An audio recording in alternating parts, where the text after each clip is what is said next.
You never relish your second or third cup of coffee as much you relish your first.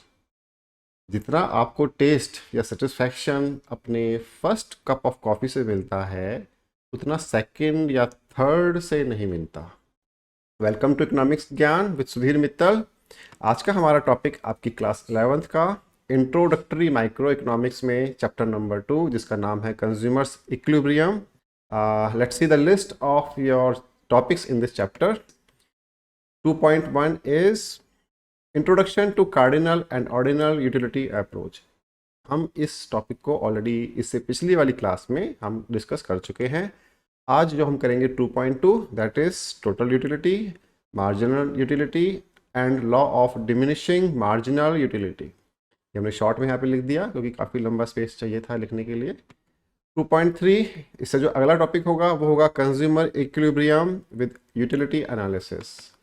इससे भी अगला होगा indifference curve and budget line. जो last topic होगा इस chapter का वो होगा consumer equilibrium with indifference curve analysis. इसके बाद हमारी आएगी exam series of this chapter. अभी के लिए topic number 2.2 which is TU, MU and law of DMU in short. आगे मूव करते हैं, देखते हैं टॉपिक 2.2। वही सब बातें आ गई।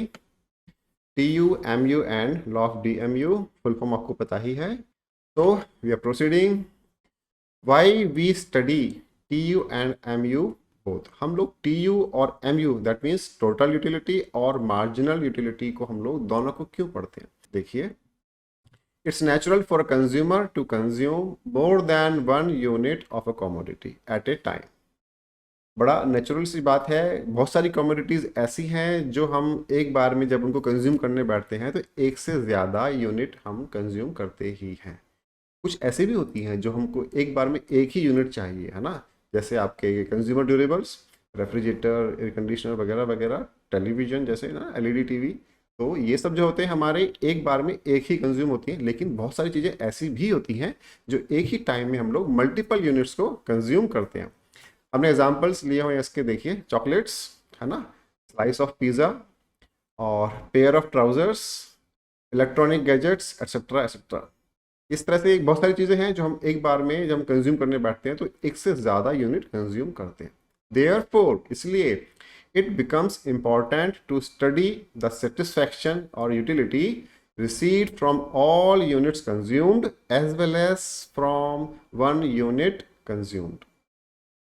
क्या हम कहना चाह रहे हैं? जब हम एक बार ऐसा कुछ कंजम्पशन करते हैं जिसमें मल्टीपल यूनिट्स को हमको कंज्यूम करना होता है तब हम दोनों बातें करते हैं कि मान लीजिए हमने 5 कैंडीज खाई, हमने 5 टॉफ़ियाँ, किसी बच्चे की बात कर रहे हैं तो 5 टॉफ़ियाँ 5 चॉकलेट्स खाई, तो हम लोगों को 5 चॉकलेट्स से कुल कितना सेटिस्फेक्शन या यूटिलिटी मिला हम वो भी बात करेंगे, जिसको हम यहाँ पे TU यानी कि टोटल यूटिलिटी बोल रहे हैं।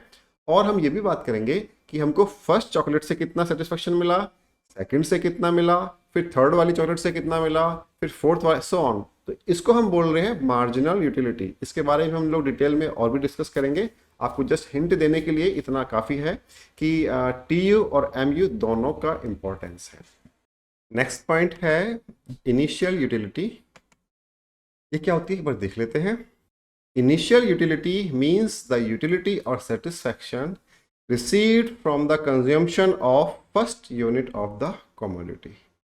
जब हम एक टाइम में मल्टीपल यूनिट्स का, एक ही कमोडिटी के मल्टीपल यूनिट्स का हम कंजम्पशन कर रहे होते हैं तो जो फर्स्ट यूनिट से मिलने वाला जो हमको सेटिस्फैक्शन मिला उसको हम बोलते हैं इनिशियल यूटिलिटी।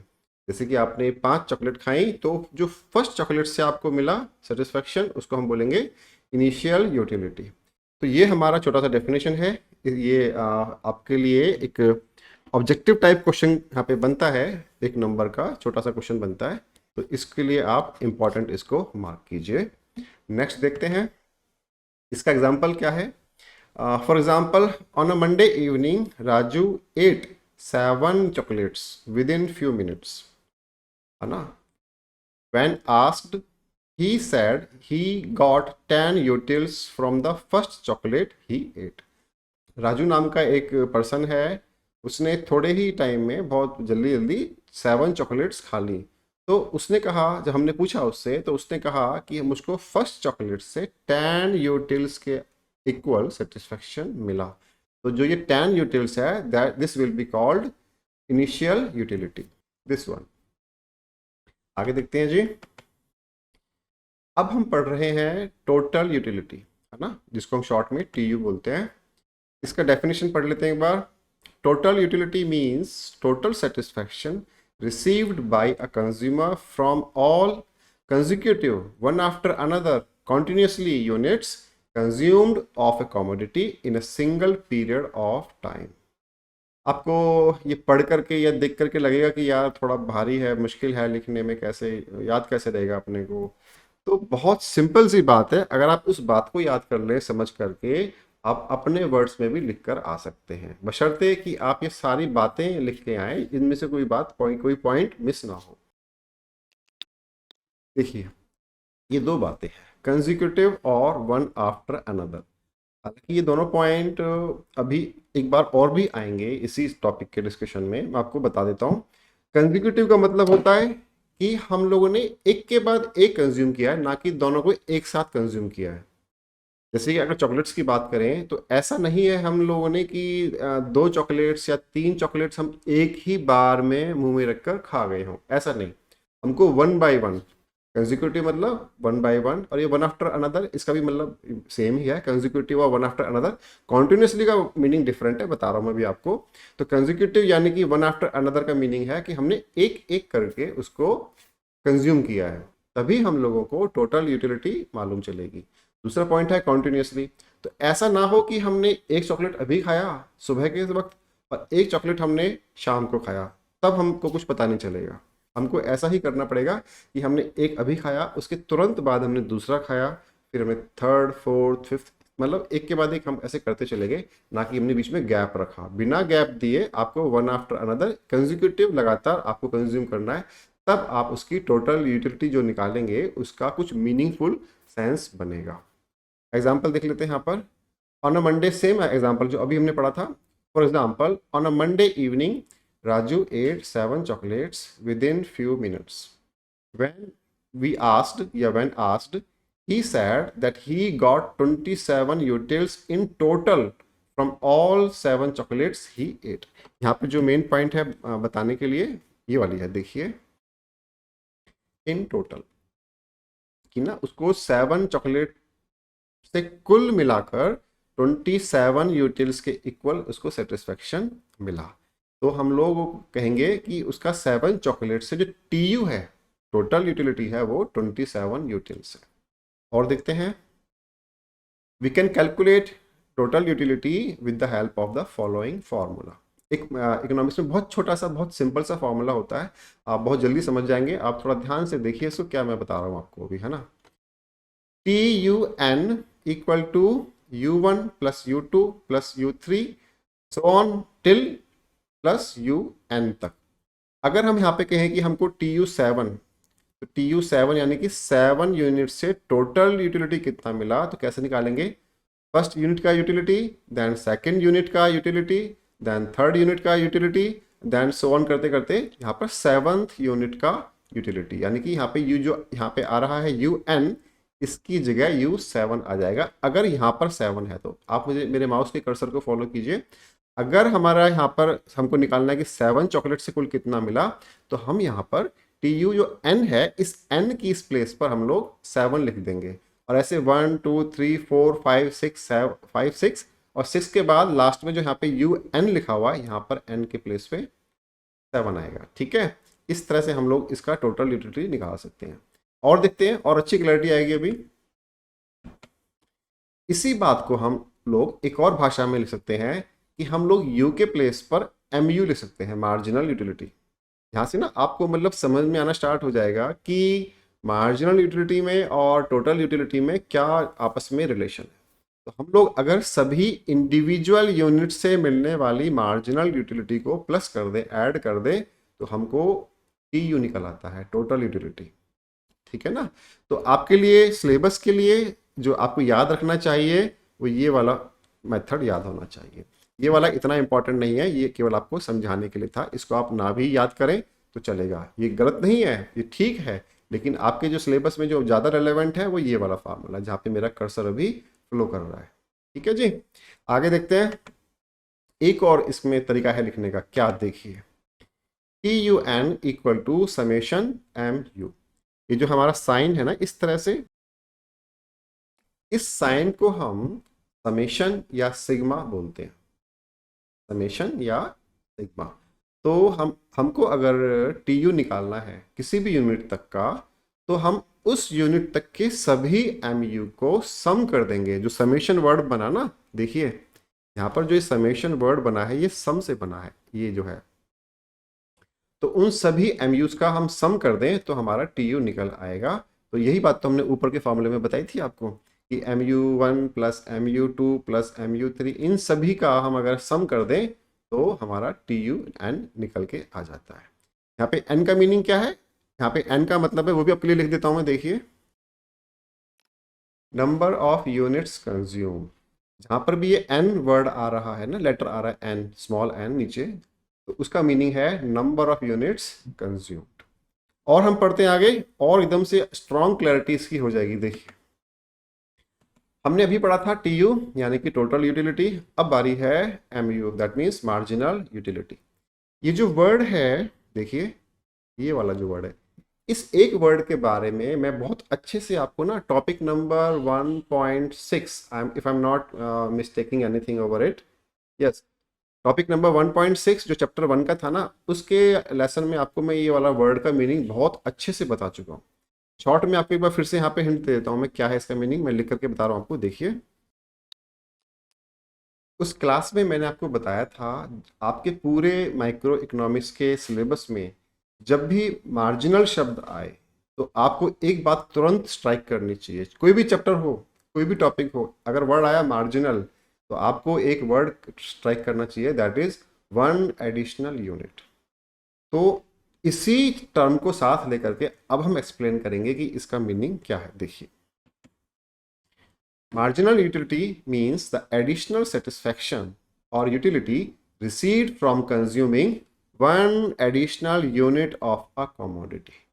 अभी आपको बताया था ना मैंने कि आपको जैसे ही वर्ड आया मार्जिनल, साथ में कुछ भी लिखा हो, मार्जिनल प्रोडक्ट लिखा हो, मार्जिनल यूटिलिटी लिखा हो, मार्जिनल रेवेन्यू लिखा हो, या मार्जिनल कॉस्ट लिखी हो, कुछ भी वर्ड आए तो आपको एक वर्ड, एक टर्म एकदम से दिमाग में स्ट्राइक करना चाहिए। इसका मीनिंग होता है one additional unit. That means हमको इसकी डेफिनेशन में कहीं ना कहीं वन एडिशनल यूनिट तो लिखना ही है।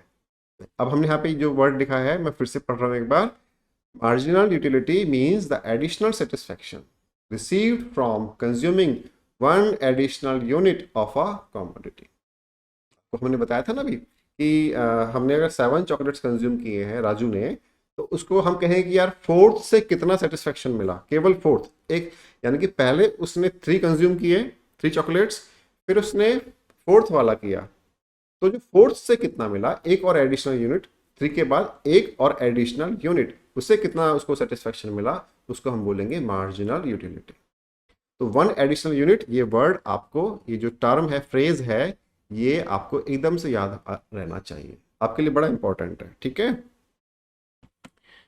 इसका एक एग्जाम्पल देखिए, वही हम लोग एग्जाम्पल ले रहे हैं राजू वाला, ताकि आप TU को और MU को आपस में कनेक्ट कर पाए। देखिए, for example, on a Monday evening Raju ate 7 chocolates within few minutes.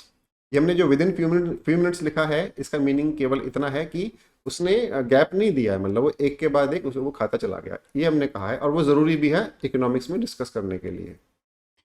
When asked, he said that he got total 24 utils from 3 chocolates and total 28 utils from 4 chocolates।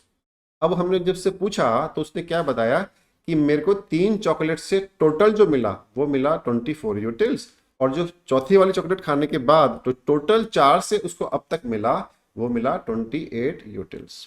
तो अब हम इसी बात को उसी मैथमेटिकल फॉर्म में लिख रहे हैं। देखिए, यहाँ पर हमने लिखा हुआ है TU3 इक्वल टू 24 यूटिल्स। इसका मीनिंग है 3 चॉकलेट्स कंज्यूम करने के बाद टोटल 3 चॉकलेट से मिलने वाला सेटिस्फेक्शन कितना है, 24 यूटिल्स। और देखते हैं, TU4 that means total 4 chocolate से मिलने वाला उसका जो सेटिस्फेक्शन है दैट वाज 28 यूटिल्स। अब आगे देखिए क्या हो रहा है। हमने यहां पर लिखा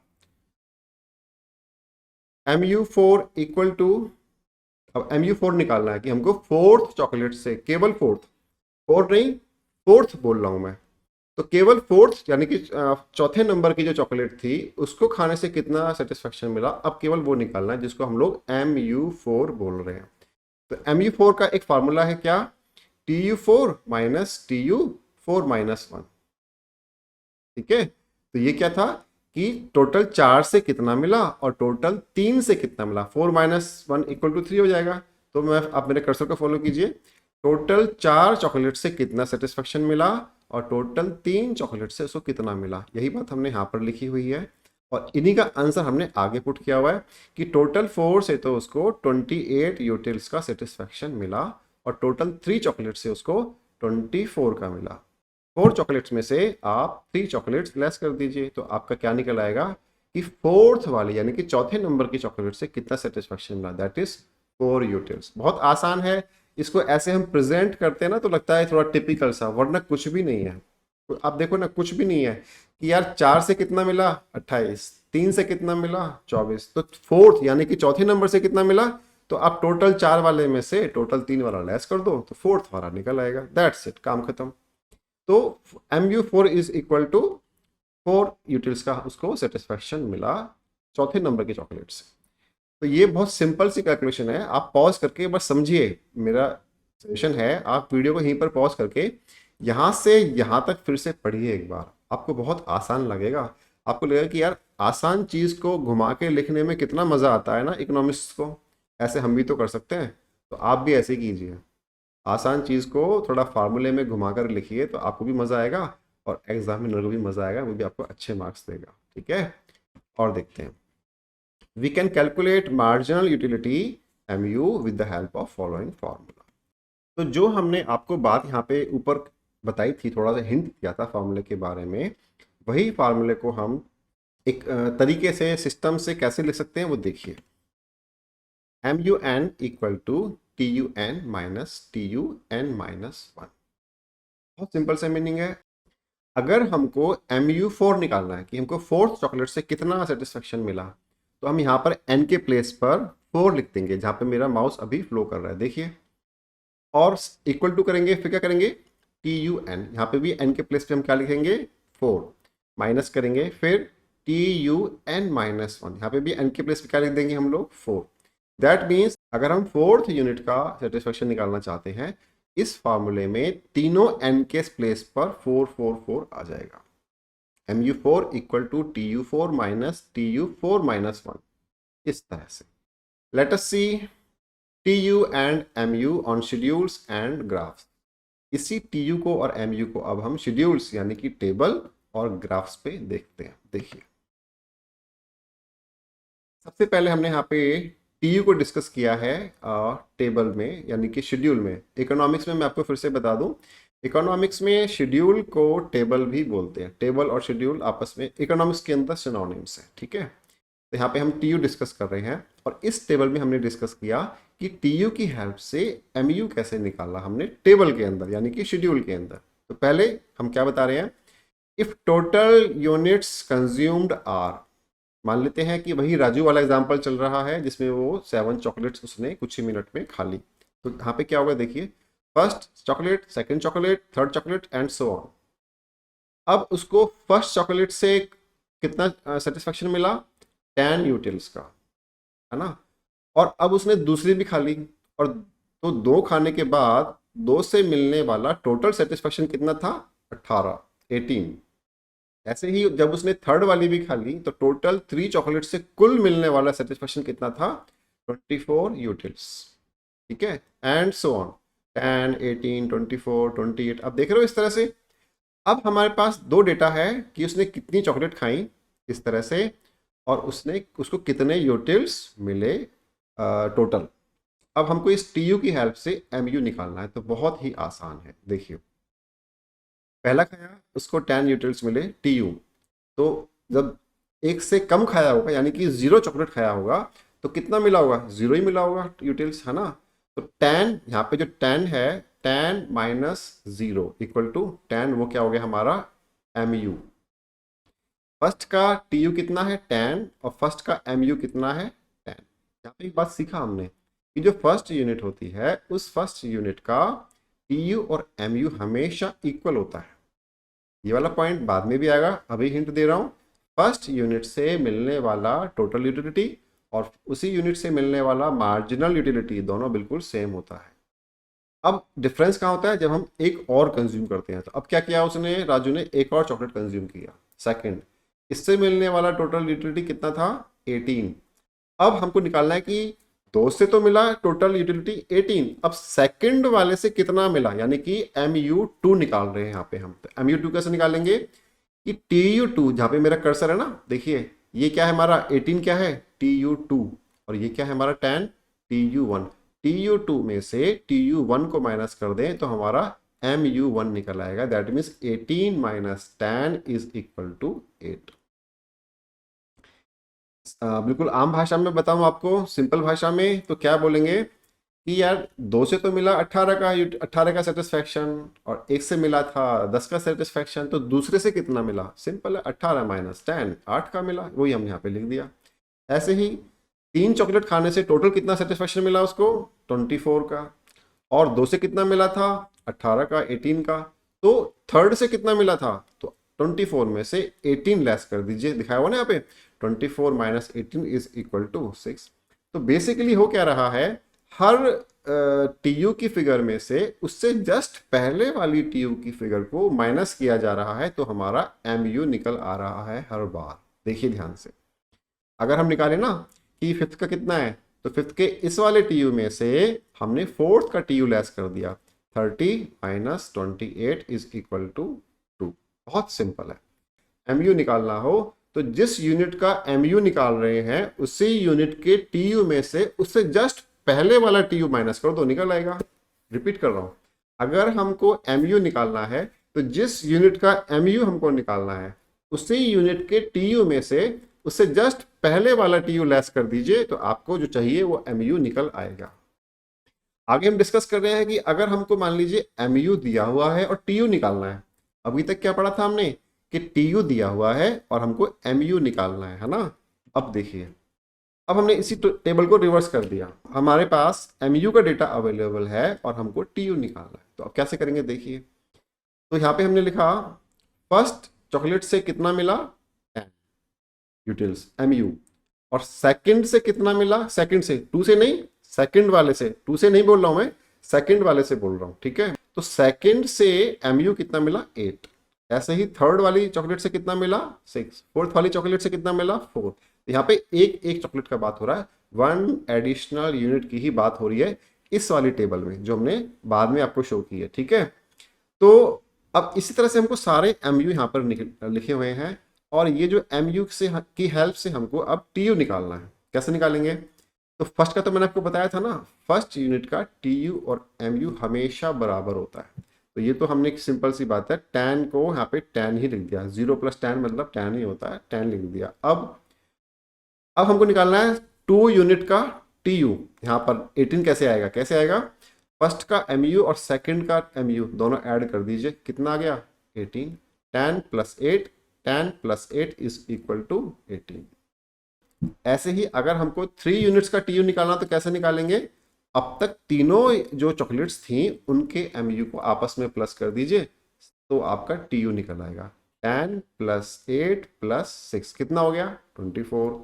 इसी को हमने शॉर्ट में करके लिख दिया, जो हमने 10 + 8 पहले ही किया हुआ था ना, तो दोबारा कैलकुलेशन क्यों करें, फिर से एक बार नहीं करेंगे। तो हमने क्या किया 18 + 6 कर दिया, 18 हमने यहाँ से लिया और इसमें हमने इस वाले 6 को ऐड कर दिया, 18 + 6 इज इक्वल टू 24। इसी तरह से 4 यूनिट्स का टीयू निकालने के लिए जो 3 तक का था ना टीयू 24, इस 24 को हमने यहाँ पे मूव किया, देखिए इस वाले 24 को हमने यहाँ पर मूव किया और इसके सामने जो एमयू था उसको यहाँ पर लिख दिया, 24 + 4 इज इक्वल टू 28। आप इसको ना ऐसे टेबल में जैसे मैं आपको बता रहा हूँ ऐसे समझेंगे तो आपको समझ में आ जाएगा। आपको थोड़ा सा उलझन भरा लगेगा कि यार ये तो थोड़ा याद करना मुश्किल है, आप लॉजिक से चलेंगे ना तो बहुत आसान है। पहली चॉकलेट, दूसरी चॉकलेट, तीसरी चॉकलेट और चौथी चॉकलेट, इन चारों से मिलने वाले अलग अलग चॉकलेट से सेटिस्फेक्शन को आप ऐड कर देंगे तो आपका TU4 निकल आएगा। बस इतना सा बात याद रखना है आपको। तो कहीं भी आपको TU निकालना हो तो उस पॉइंट तक के सारे MUs को टोटल कर दीजिए, आपका तो TU निकल आएगा। और आपको अगर TU से MU निकालना हो तो MU निकालने के लिए जिस पॉइंट का आपको MU चाहिए उस पॉइंट के TU में से उससे जस्ट पहले वाला TU लेस कर दीजिए तो आपको MU निकल आएगा। अभी वीडियो को पॉज करके मेरी इस बात को 3 या 4 बार सुनिए, जो मैंने अभी बोला है आपको, ये बहुत हेल्प करेगा आपको, है ना। तो मैं तो एक ही बार को 3 3 4 4 बार बोल रहा हूँ, ये सोचिए कि आपको ज़्यादा बार सुन करके वो चीज़ समझ में आ जाएगी और आ भी गई होगी। इन केस अगर नहीं आई तो आप अभी काम कीजिए, वीडियो को पॉज करके थोड़ा सा बैक कीजिए और इस बात को 3 4 बार रिपीट कीजिए, सुनिए इस बात को। तो आपके एक बार दिमाग में आ गया ना ये वाला पॉइंट, तो समझिए ये जो सारा टॉपिक है आपके लिए बिल्कुल खेल हो जाएगा, बिल्कुल गेम होगा आपके लिए। यार बहुत आसान है, इससे आसान तो कुछ हो ही नहीं सकता। वरना आप सोचोगे यार पता नहीं ये क्या माइनस प्लस हो रहा है यार, ऊपर वाले में तो माइनस किया था सर ने, देखो ना यहाँ जहाँ जहाँ मेरा कर्सर है, आप कहोगे सर ऊपर वाले में तो माइनस कर रहे हैं और नीचे वाले में प्लस कर रहे हैं, पता नहीं कौन सा प्लस था कौन सा माइनस था, TU में माइनस था कि MU में माइनस था। आप कंफ्यूज हो जाओगे। लॉजिक को समझ के करोगे आप फटाफट से कर लोगे। यही हम चाहते हैं कि आप लॉजिक को समझ के करो, तो आप ज़्यादा एंजॉय भी करोगे, ज़्यादा अच्छा आपका परफॉर्मेंस भी आएगा और आपको वो लाइफ में चीज़ें जो नॉलेज है वो आपको फ़ायदा भी दिलाएगी, है ना। आगे देखते हैं। ये तो थे दोनों शेड्यूल्स यानी कि टेबल्स, है ना। अब हम कह रहे हैं TU टोटल यूटिलिटी कर्व, यानी कि अब हमने TU को ग्राफ पे कैसे देखते हैं वो हम देख रहे हैं। अब यहाँ पर आपने एक छोटा सा बात देखिए, एक ट्रेंड देखिए, जो जहाँ पे मेरा भी कर्सर है शेड्यूल के ऊपर, इस TU वाले कॉलम में, टोटल यूटिलिटी वाले कॉलम में ट्रेंड क्या है वो देखिए, 10 18 24 28 30, फिर 30 और फिर 27। आप देख रहे हैं कि पहले तो ये बढ़ रहा है, फिर बढ़ने के बाद ये स्टेबल हो गया 30 30, फिर ये माइनस भी हो गया, मतलब कम भी हो गया, 27 हो गया, गिरने लग गया। तो वही ट्रेंड हमने दिखाया, देखिए ध्यान से, जो ये ब्लू कलर का कर्व है ना, ये हमारा है TU curve, total utility curve. देखिए ये यहाँ से लेके यहाँ तक इंक्रीज कर रहा है, यहाँ से लेकर यहाँ तक ये इंक्रीज कर रहा है। फिर ये जहाँ पर मेरा कर्सर है इसके और इसके यहाँ तक जो मेरा कर्सर मूव कर रहा है, इन दोनों पॉइंट्स के बीच में ये स्टेबल है। फिर इस पॉइंट E के बाद आप देखिए तो TU ने गिरना शुरू कर दिया, यहाँ पे भी तो TU कम हो गया था ना, 30 के बाद 27 हो गया था। तो ये बात हम आपको बता रहे हैं। TU का जो कर्व होता है वो उल्टा U, इनवर्स U कहते हैं इसको, ठीक है। ये जो ना ऐसे ऐसे चला और ऐसे गिर गया, तो ये उल्टा U मतलब इनवर्स U के जैसे शेप का होता है। तो यही बात हम आपको बता रहे हैं। इस ग्राफ को और ध्यान से पढ़ लेते हैं क्या क्या कह रहा है। देखिए हमने इस डायग्राम पर एक्स एक्सिस पे लिया है number of units consumed of x good. अब ये एक्स गुड कुछ भी हो, चॉकलेट हो, आइसक्रीम हो, वट एवर, तो नंबर ऑफ यूनिट्स हमने कितने कंज्यूम किए, जो ये 1 2 3 4 5 7 लिखा हुआ ना यहाँ पे, ये हमने ये सारी जो चीज़ें आएंगी वो यहाँ पर आएंगी एक्स एक्सिस पर। हमने यहाँ पर नहीं दिखाई हुई है क्योंकि हम यहाँ पर आपको केवल ट्रेंड समझाना चाह रहे हैं, ना कि मैथमेटिकली ग्राफ को डिपिक्ट करना चाह रहे हैं अभी के लिए। तो अगर आप मैथमेटिकली बनाएंगे ना, प्रॉपर स्केलिंग करके बनाएंगे, नंबर डाल के बनाएंगे, तो भी इक्वल ही शेप बन के आएगी, आप बना के देख सकते हैं। और हमने वाई एक्सिस पे क्या लिया हुआ है ग्राफ में, वाई एक्सिस पे लिया हुआ है TU, टोटल यूटिलिटी रिसीव्ड। तो जिसका हम बना रहे हैं ना, टोटल यूटिलिटी कर्व के लिए हम ये ग्राफ बना रहे हैं, तो हमने इसी बात को वाई एक्सिस पे लिया हुआ है। तो ध्यान से फिर से एक बार देखें, TU बढ़ रहा है, बढ़ते बढ़ते बढ़ते बढ़ते बढ़ते स्टेबल हो गया, यहाँ से लेकर यहाँ तक ये स्टेबल है, फिर ये इसने गिरना शुरू कर दिया यहाँ से लेके यहाँ तक। यही बात हमारा डेटा बोल रहा है इस वाले शेड्यूल में, पहले ये इंक्रीज कर रहा है और फिर ये स्टेबल हो गया 30 से 30, फिर ये डिक्रीज कर रहा है, ठीक है जी। यहाँ पे एक और चीज लिखी है क्या, maximum TU, this point is also called saturation point और सैटिएटी पॉइंट। ये जो पॉइंट है ना जहां पर हमारा TU बढ़ते बढ़ते मैक्सिमम हो गया E पॉइंट पर, अब उससे ऊपर नहीं जा रहा, उसके बाद अगर और कंज्यूम करेंगे यूनिट्स तो हमारा TU फॉल कर रहा है।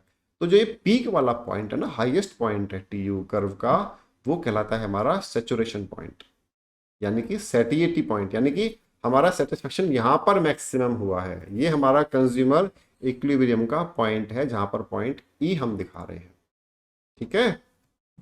इसको हम दो नाम दिया हमने, सैचुरेशन पॉइंट यानी कि अब और नहीं खा सकते भैया, सैचुरेट हो गया हम, अब पेट भर गया हमारा। और दूसरा सेटिटी है ना, दूसरा क्या है, सेटिटी पॉइंट। सेटिटी पॉइंट का मतलब क्या है कि हमारा सेटिस्फेक्शन अब हो चुका, अब और हमको नहीं चाहिए। ठीक है जी। और जो हमने यहाँ पे मार्किंग की हुई देख लेते हैं, ये जो ब्लू कलर का कर्व है, ये जो आ रहा है ना, ये कॉल आउट बॉक्स आ रहा है, देखिए ये वाला जहाँ पे मेरा कर्सर है, ये कॉल आउट बॉक्स में दिखा रहा है कि ये जो डेटा है 10 से लेकर 27 तक का ये डेटा, ये ब्लू कलर का जो कर्व है, टीयू कर्व, ये शो कर रहा है। और जो ये 30 है ना, जो 30 है, इस 30 वाले जो हमने रेड कलर से जो बॉक्स बनाया हुआ है, ये जो एरो जा रहा है, ये बता रहा है कि हमारा मैक्सिमम सेटिस्फेक्शन का पॉइंट यानी कि सैटिस्फैक्टी पॉइंट यानी कि पॉइंट ऑफ सैचुरेशन या सैचुरेशन पॉइंट, ये हमारा पॉइंट ई है यहाँ पर, जहाँ पे मेरा अभी कर्सर है। साथ में एक बात और नोट कीजिएगा आप, यहाँ पे हमने लिखा हुआ है ओ ई, ओ से लेकर ये जो पॉइंट ओ है रेड कलर से, और जो यहाँ पे ई पॉइंट है अगेन रेड कलर से, ये जो बीच में कर्व बना, that is T U is increasing at decreasing rate. T U बढ़ तो रहा है ऊपर की तरफ, लेकिन जो उसके बढ़ने का स्पीड है वो कम हो रहा है धीरे धीरे, है ना। डेटा में देखिए 10 से 18 कितना बढ़ा, 8। 18 से 24 कितना इंक्रीज हुआ, 6। 24 से 28 कितना इंक्रीज हुआ, 4। 28 से 30 कितना इंक्रीज हुआ, केवल 2। धीरे धीरे आप देख रहे हो तो नहीं, जो बढ़ने की स्पीड है वो कम होती जा रही है, यही तो बता रहे हैं 10 8 6 4 2 0, है ना। तो क्या है, टी यू हमारा बढ़ तो रहा है लेकिन डिक्रीजिंग रेट से बढ़ रहा है, बढ़ने की स्पीड उसकी कम होती जा रही है। तो इसीलिए जो हमारा ये जो कर्व का शेप है वो इस तरह से बना हुआ है कि वो शुरू में तो उसका स्लोप बहुत ज़्यादा है, स्टार्टिंग में इसका जो स्लोप है ना, जहाँ मेरा कर्सर है यहाँ से लेकर यहाँ तक तो बड़ा अच्छा इसका जो स्लोप है ज़्यादा है, फिर स्लोप धीरे धीरे धीरे धीरे कम हुआ, और यहाँ पहुँचने के बाद तो स्लोप रहा ही नहीं, बिल्कुल स्टेबल हो गया, और फिर स्लोप गिरना भी शुरू हो गया। तो ये हम जो बता रहे हैं कि पॉइंट ओ और पॉइंट ई के बीच में हमारा T U curve increasing at decreasing rate से ट्रेंड बना रहा है। ये जो वर्डिंग है ना, इंक्रीजिंग एट डिक्रीजिंग रेट, ये इंपॉर्टेंट है, आने वाले एक टॉपिक में और आएगी अभी, तो आपको याद भी रखना है। अब हम देखते हैं कि अगर एमयू को हम लोग डायग्राम पे ड्रॉ करें तो कैसा बनता है। देखिए ये है आपका मार्जिनल यूटिलिटी कर्व, इस तरह से हमने क्या देखा है यहाँ पे, देखते हैं जो हमने एमयू का डेटा लिखा हुआ है ना, 10 8 6 4 2 0 -3, ये जो डेटा सारा लिखा हुआ है, ये सारा का सारा डेटा एक्चुअल में इसके इक्वल ही है। देखिए ना, ये जो ऊपर का शेड्यूल है और जो नीचे का शेड्यूल है वो एक ही है, थोड़ा प्रेजेंटेशन का हमने वे डिफरेंट किया हुआ आपको समझाने के लिए। तो एमयू को जब हम पढ़ रहे हैं तो हमने क्या पाया, एमयू 10 8 6 4 2 0 -3, ये कम हो रहा है धीरे धीरे। एमयू का डेटा हमने देखा कि धीरे धीरे डिक्रीज कर रहा है। तो यही बात तो जो एक ग्रीन कलर की लाइन है वो बता रही है। देखिए यहाँ पे लिखा हो ना एमयू एक्स, यानी कि एक्स नाम के गुड से मिलने वाला जो हमको मार्जिनल यूटिलिटी है वो धीरे धीरे फॉल करता है। देखो ना एमयू का जो स्लोप है वो फॉलिंग स्लोप है, एमयू का जो कर्व है ग्रीन कलर में ये हमारा फॉल कर रहा है ना, लेफ्ट टू राइट चलते हुए ये हमारा डिक्रीजिंग दिखा रहा है, फॉल दिखा रहा है। अब यहाँ पे जो और चीज़ें हैं वो डिस्कस कर लेते हैं। यहाँ पर देखिए कि जब तक ये जो कर्व है ये ग्रीन कलर में है तब तक तो है ये पॉजिटिव एमयू, और जैसे ही यहाँ पे रेड हुआ नीचे जहाँ पे मेरा कर्सर है अभी, वहाँ पे क्या है ये नेगेटिव एमयू। तो डाटा में चेक करते हैं, 10 से लेकर के जब तक ये 0 हुआ तब तक तो पॉजिटिव था, तो ये ऊपर ग्रीन वाला पोर्शन है ना। और जो ये -3 हो गया ना लास्ट में जाकर के, ये हमारा नेगेटिव वाला पोर्शन है, एमयू हमारे यहाँ पे नेगेटिव हो गया।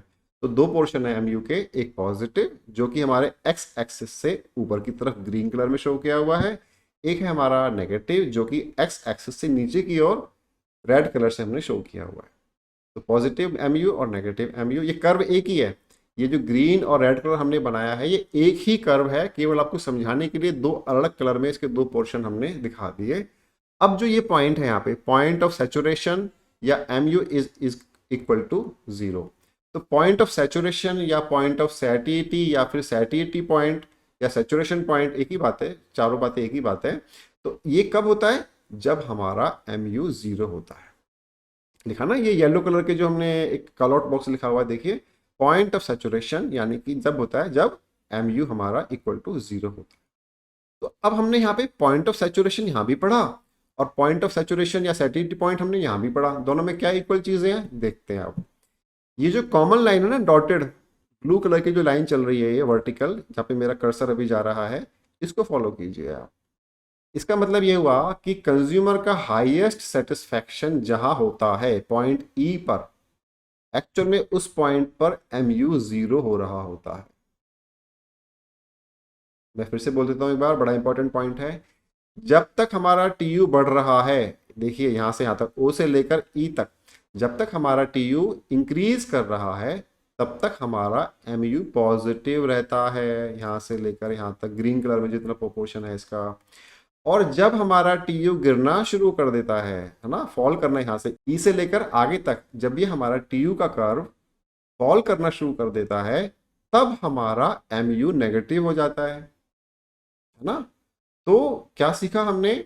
दो बातें सीखी। क्या कि पहली बात तो ये कि सैचुरेशन पॉइंट या सैचुरेशन पॉइंट हम दो तरह से निकाल सकते हैं, जब हमारा TU मैक्सिमम हो या फिर हमारा MU 0 हो, पहली बात। दूसरी बात, अगर TU इंक्रीज कर रहा है तो MU पॉजिटिव होगा। आपको इस एक ही स्लाइड में आपको काफी सारी क्लैरिटी आ गई कि TU से MU कैसे निकालते हैं, MU से TU कैसे निकालते हैं। TU का अगर कर्व बनाए तो वो इनवर्स U शेप यानी कि उल्टा U जैसा कुछ बनता है इस तरह से, और MU का कर्व बनाए डायग्राम पे तो वो हमारा नेगेटिव स्लोप यानी कि फॉलिंग ट्रेंड दिखाता है इस तरह से। ठीक है, आई होप कि ये वाला जो स्लाइड है बहुत वैल्यूएबल है, आप इसको पूरा ध्यान से देखेंगे और अगर एक बार में थोड़ा डिफिकल्ट लगे पॉज कीजिए, फिर से वापस जाइए, थोड़ा सा बैक कीजिए और उसको दोबारा से सुन लीजिए एक बार, है ना। तो आपको ये बिल्कुल अच्छे से समझ में आ जाएगा। समझ में आ गया तो आप अपने ढंग से चीज़ों को लिख सकते हैं। समझ में नहीं आया, रटने की कोशिश करेंगे तो फिर बात नहीं बनेगी। ये चीज़ें रटी नहीं जाती, ये समझने की बातें हैं। ठीक है ना, आगे देखते हैं। Relationship between TU and MU, in TU में और MU इन दोनों चीज़ों में आपस में क्या रिलेशनशिप है, कुछ हिंट तो आपको मिल ही गए हैं अभी जो मैंने आपको बताया ना लास्ट वाली स्लाइड में। तो पढ़ते हैं इसको। पॉइंट नंबर 1 कि TU और MU में क्या रिलेशन है। नंबर 1 क्या बोल रहे हैं हम लोग, at the point of first unit of good X is consumed TU is equal to MU। ये बात हमने अभी आपको बताई थी। अगर हम अपना पहला यूनिट कंज्यूम करें तो हमेशा क्या होता है, TU is equal to MU होता है ना। इसको हम क्या बोलते हैं, इनिशियल यूटिलिटी। बताया था ना कुछ स्लाइड्स पहले, जो इनिशियल यूटिलिटी होती है वही TU है और वही MU है। इसको मैं लिख भी देता हूं आपके लिए, देखिए TU is equal to MU, वो क्या होता है हमारा इनिशियल यूटिलिटी। और इनिशियल यूटिलिटी क्या होती है, फर्स्ट यूनिट से मिलने वाले सेटिस्फैक्शन को हम इनिशियल यूटिलिटी बोलते हैं। अगर 7 चॉकलेट्स खाई हैं तो जो पहली चॉकलेट से जो मिला सेटिस्फैक्शन उसको हम बोलेंगे इनिशियल यूटिलिटी। क्या सबूत है जी ये इक्वल होते हैं? देखिए, इससे पिछली वाली स्लाइड पे वापस जा रहा हूं। देखिए देखिए यहां पर जहां मेरा कर्सर है आप फॉलो कीजिए जरा। फर्स्ट यूनिट पे TU कितना है, 10, और हमारा उसी फर्स्ट यूनिट पे MU कितना आ रहा है, वो भी 10 आ रहा है ना। नीचे वाले शेड्यूल में देखिए, फर्स्ट यूनिट पे कितना MU है, 10, और TU कितना है, वो भी 10 आ रहा है, तो इक्वल हुआ ना। तो ये हमारा प्रूफ है कि फर्स्ट यूनिट से मिलने वाला इनिशियल यूटिलिटी हमेशा MU या TU इक्वल होते हैं। पॉइंट नंबर 2 देखते हैं जी। TU always starts from 0 but MU never does so. TU हमेशा 0 से शुरू होता है। क्यों? इसलिए होता है, अगर आपने एक चॉकलेट खाई तो आपको 10 यूटिल्स मिले, और आपने अगर अभी एक भी नहीं खाई तो कुछ भी नहीं मिला ना, तो TU क्या हुआ, 0 हुआ, है ना। अगर आपने कुछ भी चॉकलेट नहीं खाई तो आपको सेटिस्फैक्शन 0 हुआ। तो हम लोग कह रहे हैं कि TU जो होता है 0 यूनिट पर 0 ही होता है। तो TU का जो कर्व है आप अगर देखें ध्यान से, मैं आपको दिखा रहा हूँ, वापस बैक करके देखिए जरा। देखिए TU जो है हमारा जो कर्व है ना ब्लू कलर का, देखिए जहाँ पे मेरा कर्सर है अभी, ये TU कर्व हमारा 0 से स्टार्ट हो रहा है बिल्कुल, है ना। और जबकि MU है, MU हमारा ऊपर से स्टार्ट हो रहा है और वो एक्सिस को टच भी नहीं कर रहा, वाई एक्सिस को ये MU कर्व हमारा टच भी नहीं कर रहा, उसे थोड़ा सा हट करके दिखाया हुआ है हमने। यही बात हम बोल रहे हैं नेक्स्ट पॉइंट में। देखिए TU always starts from 0 but M U never start from zero. M U कभी भी जीरो से स्टार्ट नहीं होता, एम यू 1 से स्टार्ट होता है। 1 यूनिट पे जितने मिला सेटिस्फेक्शन उससे स्टार्ट होता है, और टी यू हमेशा जीरो से स्टार्ट होगा, पॉइंट ऑफ ओरिजिन से स्टार्ट होगा किसी भी डायग्राम के अंदर।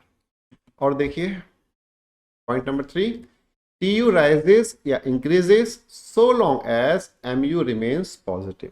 जब तक एम यू पॉजिटिव है तब तक टी यू इंक्रीज करेगा डायग्राम पे और शेड्यूल में भी, है ना। एक पॉइंट और पढ़ लेते हैं तब मैं आपको बैक करके दिखाऊंगा। देखिए T U is maximum at the point where M U is zero. Tu is maximum at the point where mu is 0.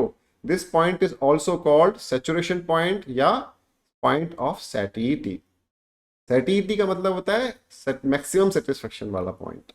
तो ये दो पॉइंट हमको डिस्कस करने हैं अभी कि Tu जब राइज करता है तो Mu पॉजिटिव होता है और पॉइंट ऑफ सैटिटी क्या होता है। ये दो पॉइंट हमको डिस्कस करने हैं। मैं वापस उसी स्लाइड पे जाता हूँ।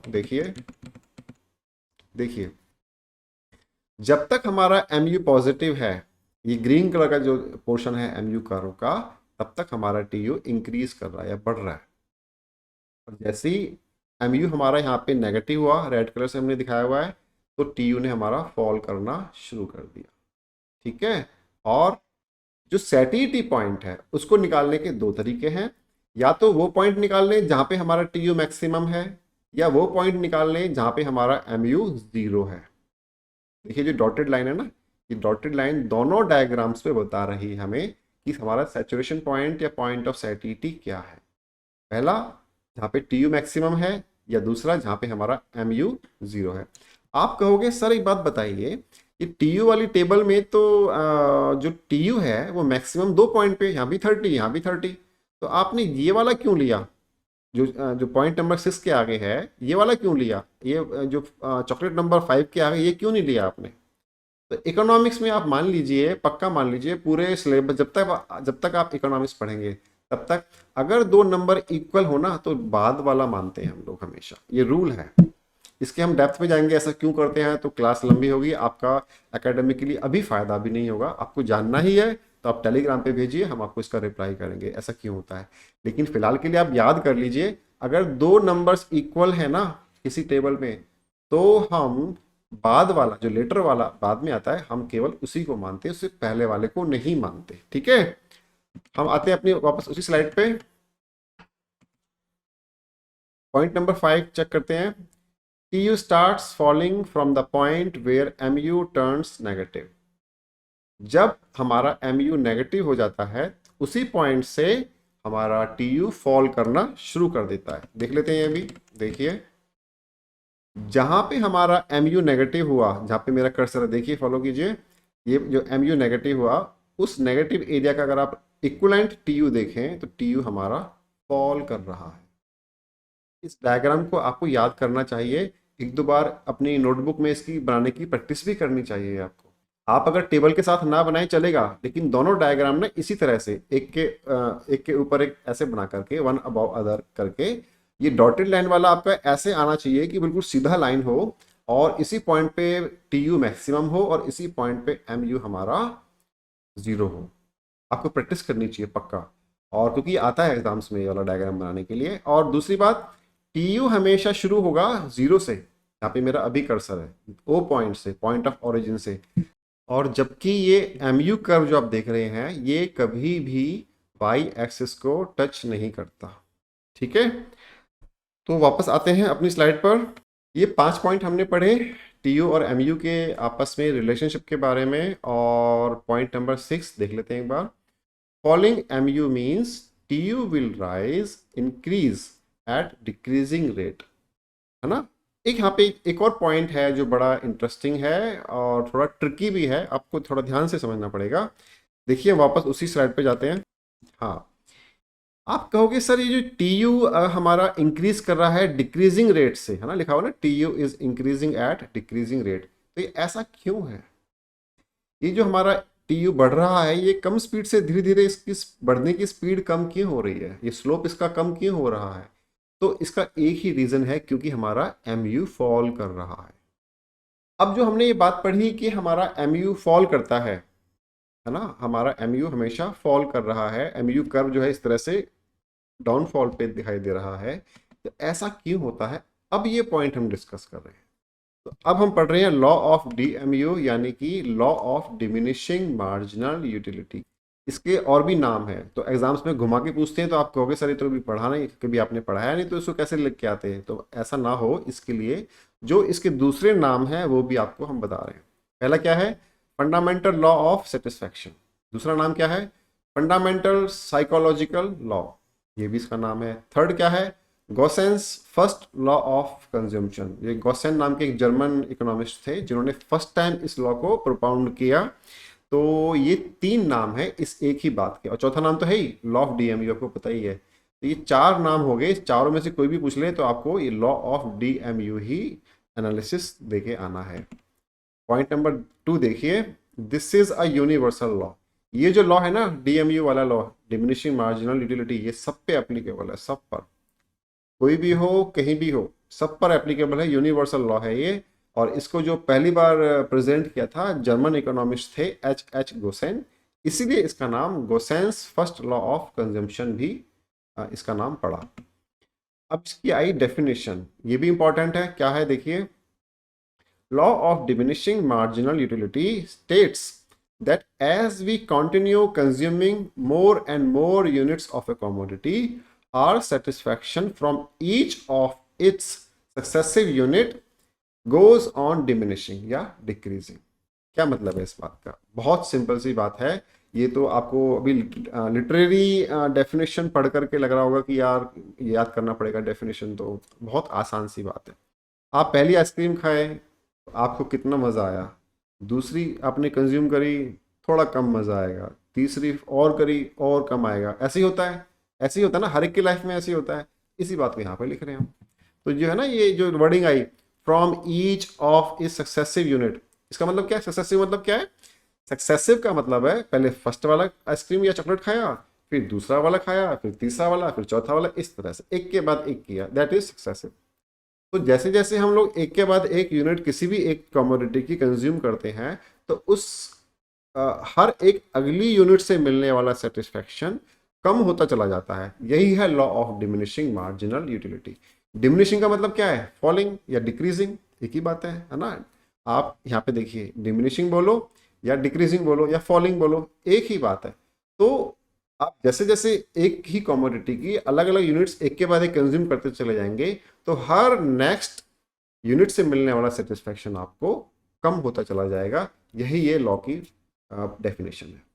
तो समझ में तो आ गया ना आपको, तो आप इसी बात को अपने वर्ड्स में लिख के आ सकते हैं। केवल आपको ध्यान रखना है कि ये जो है ना वर्डिंग, ये जरूर आनी चाहिए। कौन सी वाली, देखो ये वाली, सक्सेसिव यूनिट, ये जरूर आना चाहिए। ये अगर नहीं आया तो फिर वो आपका बात ना कन्वे नहीं हो पाएगा, जो आप कहना चाह रहे हो वो ठीक से कन्वे नहीं हो पाएगा, तो उसका फिर आपको लॉस भी होगा। अब हमने पढ़ा जी, ग्राफ आया बड़ा सुंदर सा, ये कह रहा है कि law of diminishing marginal utility को अगर हम ग्राफ पे लिखें तो कैसा बनता है। जैसे हमने पहला दिखाया था ना, कौन सा वाला, देखिए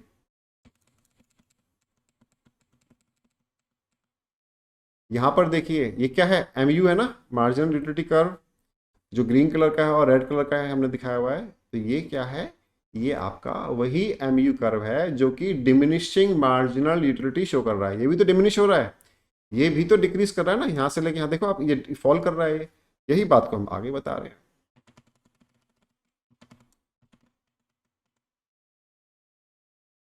यहाँ पर है ना, क्या देखा हमने यहाँ पे, ये जो हमने एक्स एक्सिस पे क्या लिया, नंबर ऑफ आइसक्रीम्स ईटन, कितने आपने आइसक्रीम खाए, पहला आइसक्रीम, दूसरा आइसक्रीम, तीसरा आइसक्रीम, ऐसे। और इधर क्या है, marginal utility of each ice cream. Y axis पे क्या दिखाया हमने, एमयू दिखा दिया। अब हम यहाँ पे क्या शो कर रहे हैं, देखिए फर्स्ट से कितना मिला आपको, तो हम कह रहे हैं कि हमको 10 यूटिल्स का सेटिस्फेक्शन मिला। सेकेंड आइसक्रीम से कितना मिला, हमको 8 यूटिल्स का मिला। थर्ड से कितना मिला, ऐसे से so on.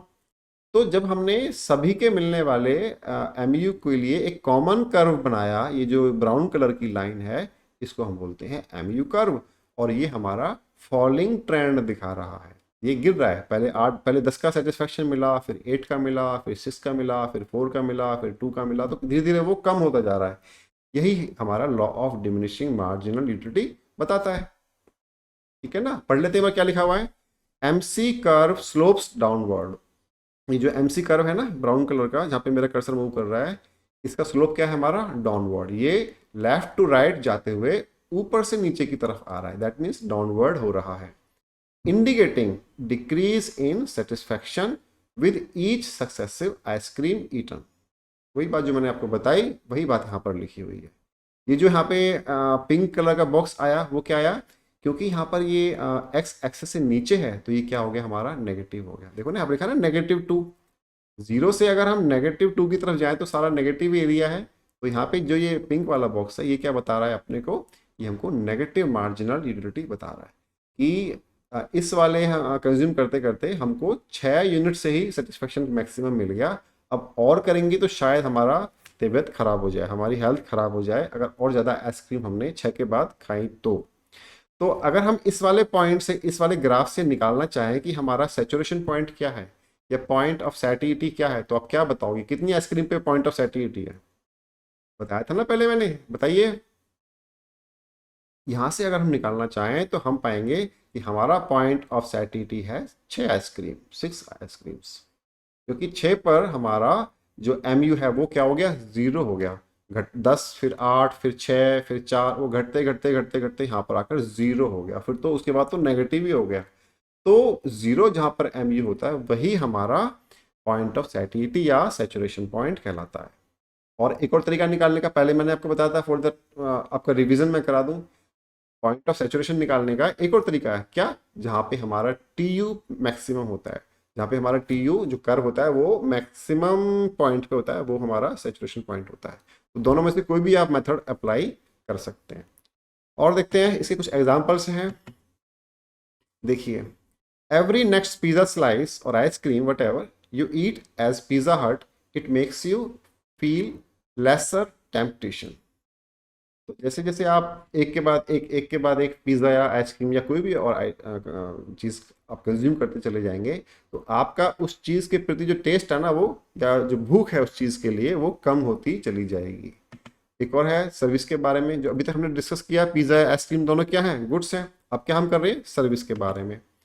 Every next time you watch the same movie you will find it lesser interesting.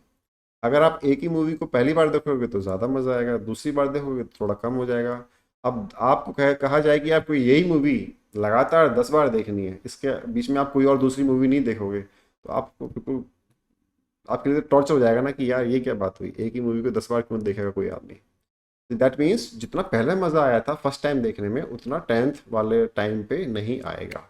तो यानी कि ये भी बता रहा है कि सर्विसेज को कंज्यूम, मूवी क्या है, एक सर्विस है, तो सर्विसेज को कंज्यूम करते हुए भी हमारा marginal utility curve negative slope ही होता है, वहां पर भी law of diminishing marginal utility काम करता है। ठीक है जी, आगे देखते हैं। अब जो ये लॉ ऑफ DMU है, कुछ इसकी अजम्पशंस हैं। इकोनॉमिक्स में लगभग हर जगह अजम्पशंस कुछ आती हैं, तभी हम इकोनॉमिक्स पढ़ पाते हैं। ये अजम्पशंस ना हो ना तो इकोनॉमिक्स पढ़ना इम्पॉसिबल हो जाए। तो इसी क्वेश्चन को दूसरी तरह से कैसे पुट कर सकते हैं, in what conditions the law of DMU holds true.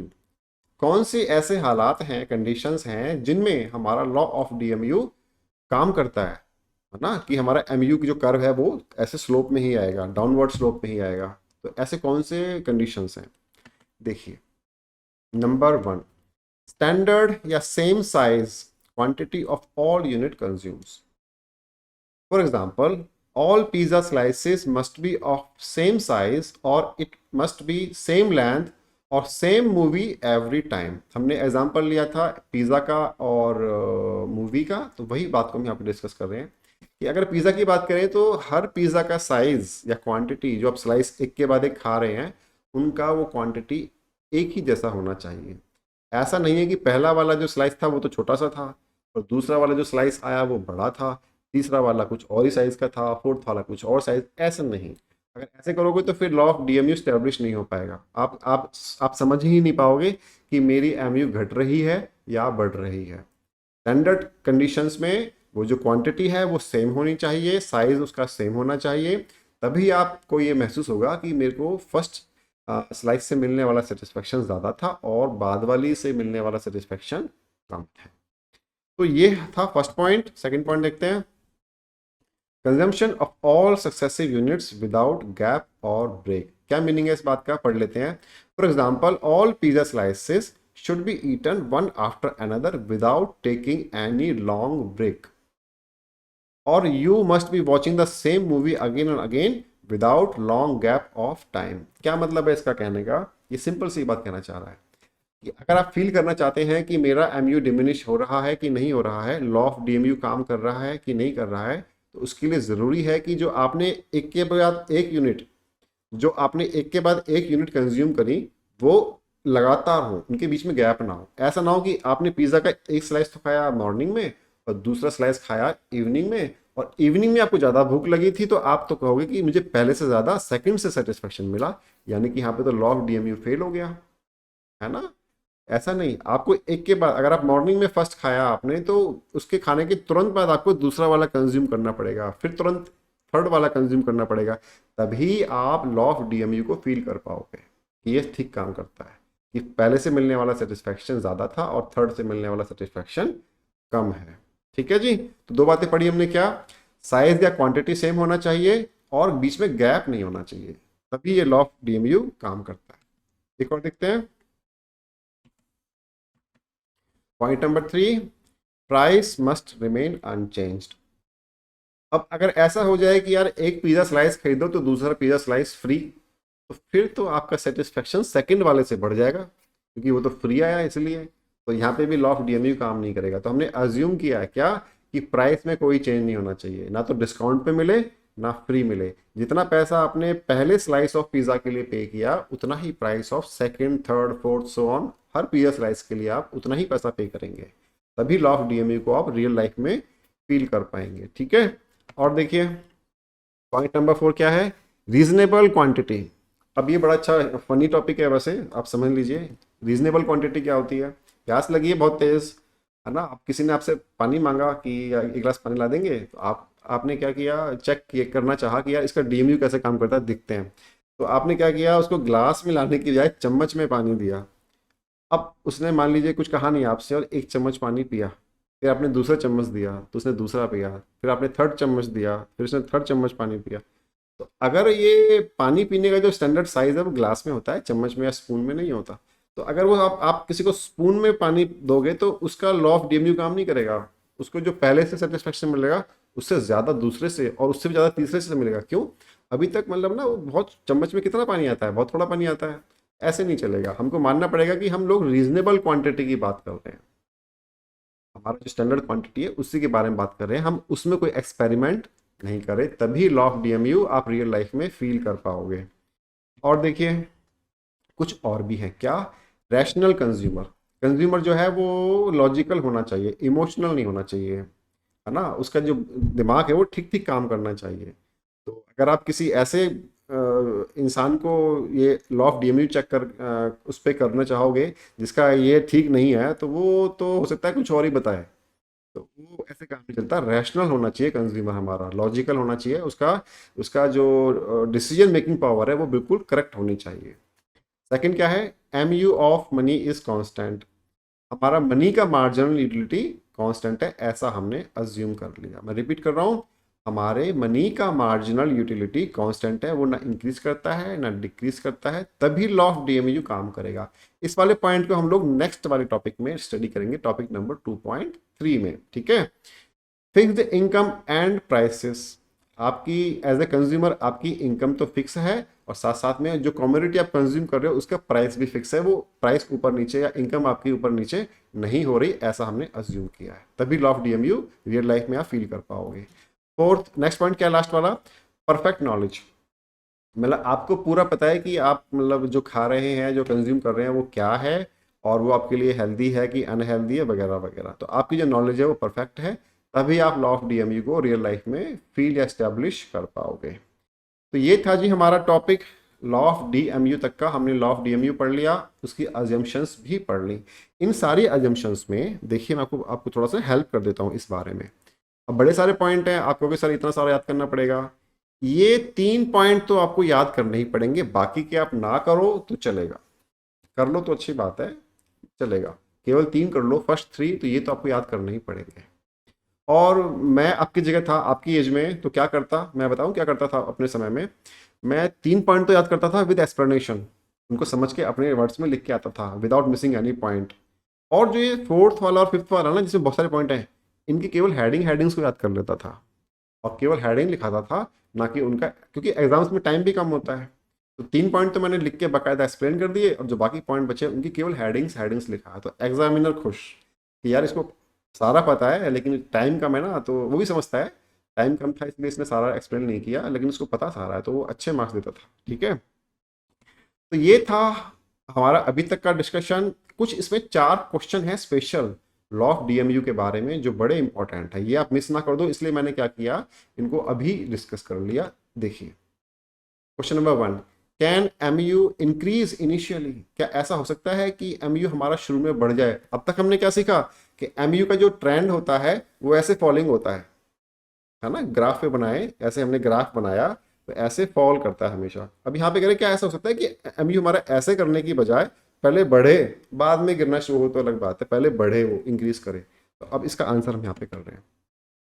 In general no, general life में ऐसा नहीं होता, लेकिन स्पेशल सिचुएशन में ऐसा होना पॉसिबल है ना, कि हमारा इनिशियल एम यू बढ़ भी सकता है। कैसे, देखते हैं। For instance, when you are extremely hungry, the second slice of bread may give you more satisfaction utility than the first slice. आपको बहुत ही ज्यादा भूख लगी है और आपका एक स्लाइस ऑफ ब्रेड में कुछ भी फर्क नहीं पड़ा, तो ऐसा हो सकता है कि सेकंड स्लाइस ऑफ ब्रेड से आपको ज्यादा सेटिस्फैक्शन मिले पहले वाले से। तो उस केस में आपका एम यू ऐसे बढ़ता हुआ आएगा। लेकिन ये जो हम बता रहे हैं आपको, ये केवल इस तरह के क्वेश्चंस में ही है। जनरली आपको बिल्कुल अपने दिमाग में फिट रखना है कि एम यू हमेशा फॉल करता है। ऐसे ग्राफ बनाओगे आप तो एम यू हमेशा आपको फॉल करता हुआ नजर आएगा, कभी भी बढ़ेगा नहीं। अगर ऐसे क्वेश्चन है कि क्या बढ़ सकना पॉसिबल है, तो आप बोलोगे जनरल में तो नहीं है, पर हाँ स्पेशल कंडीशन में पॉसिबल है, तब आप ये लिख के आओगे। अदरवाइज आपके दिमाग में केवल एक बात, M U always falls, M U always decreases, law of D M U always works, ये आपका दिमाग में रहना चाहिए। क्वेश्चन नंबर 2 देखते हैं। Does law of D M U also tells about the rate of fall in M U? अब M U गिर रहा है वो तुमको पता है, बता दिया अब तक हमने, और वो कितनी रेट से गिर रहा है, एमयू का स्लोप कैसा है, एमयू का जो फॉलिंग का रेट है वो क्या रेट है, यानी कि स्पीड किस स्पीड से गिर रहा है, उसका स्लोप क्या है, क्या ये जो लॉ ऑफ डीएमयू है ये भी बताता है? तो इसका आंसर है नहीं। लॉ ऑफ डीएमयू ऐसा नहीं बताता, कभी भी वो रेट या degree of fall in MU नहीं बताता। ये केवल ये बताता है कि जैसे जैसे एक कंज्यूमर एक के बाद एक यूनिट कंज्यूम करता है तो सेटिस्फैक्शन कम होता चला जाता है, पर वो कितनी स्पीड से कम होता है वो नहीं बताता। इसका आंसर नो है। और देखते हैं जी question number 3, is the law of DMU universally applicable? क्या ये जो लॉ ऑफ डीएमयू है क्या पूरी दुनिया में एप्लीकेबल है, कोई एक्सेप्शन नहीं है इसका? इसका आंसर क्या है? Yes, the law of diminishing MU या diminishing marginal utility is universally applicable. कोई भी इंसान हो, अगर वो पहला चीज कंज्यूम करेगा तो उसको ज्यादा सेटिस्फेक्शन मिलेगा, और उसी चीज का वो 10वां यूनिट कंज्यूम करेगा तो कम मिलेगा। तो ये लॉ ऑफ डीएमयू हर जगह एप्लीकेबल है, ऐसा ही, चाहे किसी भी आदमी की बात करें, किसी भी गुड्स या सर्विस की बात करें। ठीक है, क्वेश्चन नंबर 4 देखते हैं। When a consumer achieves the point of satisfaction और द सैचुरेशन पॉइंट, कब उसको अचीव होता है ये? तो हम यहाँ पे कह रहे हैं इसके दो तरीके। अब आपको मैंने बताया भी था, फिर से रिपीट हो रहा है। 2 तरीके से हम निकाल सकते हैं कि उसका पॉइंट ऑफ सैचुरेशन या पॉइंट ऑफ सैटिस्फैक्शन कौन सा है। पहला तरीका, टीयू का जो कर्व है, जो टोटल यूटिलिटी कर्व था ना, आप ऐसे बनाते हो और वहाँ पे ऐसे आप चलाते हो, फिर वो ऊपर पहुँच के फिर हल्का से गिरना शुरू करता है, तो वो जो टॉप का जो पीक पॉइंट है वही उसका पॉइंट ऑफ सैटिस्फैक्शन है कंज्यूमर का। और दूसरा तरीका, जब भी आपका एम यू 0 हो जाए, जितनी यूनिट्स पर आपका एम यू 0 हो जाए उतनी ही क्वांटिटी आपका पॉइंट ऑफ सैटिस्फैक्शन है। 2 तरीके हैं निकालने के, आपको दोनों मैंने आपको 2-3 बार बता दिए, आपको याद भी हो गए होंगे अब तो, है ना। तो इसका एक शॉर्टकट क्या है, जो हमने वो ग्राफ बनाया था बड़ा वाला, उसमें एक वर्टिकल डॉटेड लाइन थी ना, बस वही डॉटेड लाइन पे जो दोनों पॉइंट आ रहे थे टी यू के और एम यू के, वही दोनों हमारा सैटिस्फैक्शन पॉइंट है। ऊपर वाला पॉइंट क्या था, टी यू का पीक, टी का मैक्सिमम, और नीचे वाला पॉइंट क्या था, MU जहाँ पर हमारा 0 हो रहा है। तो इसी के साथ हमारा आज का टॉपिक नंबर 2.2 आपके चैप्टर 2 का ये जो है आज ये यहाँ पर खत्म हुआ। अब जो नेक्स्ट टॉपिक आएगा वो आएगा 2.3 जिसका नाम होगा consumer equilibrium with utility analysis. अब तक जो हमने इस चैप्टर में पढ़ा उसका फ्रूट है ये, है ना। तो जब इसकी हम पढ़ाएंगे तब इसकी बात करेंगे। तो आप 2.3 के लिए आप तैयार रहिए, ये आने वाला है जस्ट, इससे नेक्स्ट वाला वीडियो ही है, आप चाहें तो अभी भी देख सकते हैं। और इस चैप्टर का एग्ज़ाम सीरीज भी अवेलेबल है, आप चेक कीजिए। आप उसका जब आपके सारे इस चैप्टर के टॉपिक्स खत्म हो जाएं, सारे वीडियोस आप देख लें, उसके बाद बिल्कुल मिस ना कीजिए इस एग्ज़ाम सीरीज को देखने का। ये बहुत अच्छा है, आपके लिए बहुत हेल्पफुल है, आपकी प्रैक्टिस हो जाएगी फ्री में, है ना। और कोई भी डाउट्स हैं आपके, हमारे टेलीग्राम ग्रुप को ज्वाइन कीजिए, डिस्क्रिप्शन बॉक्स में उसका लिंक है। आप जैसे ही लिंक को क्लिक करेंगे तो आपको ग्रुप ज्वाइन हो जाएगा। आपने कोई भी डाउट्स है इकोनॉमिक्स के, किसी भी चैप्टर के, कहीं के भी, आप वहाँ पर डालिए, हम आपको उसका आंसर करेंगे। और इसी के साथ आपसे हम लोग अब थैंक यू वेरी मच बोलते हैं, और अब नेक्स्ट वीडियो में आपसे मिलेंगे 2.3 में। तब तक के लिए बाय बाय।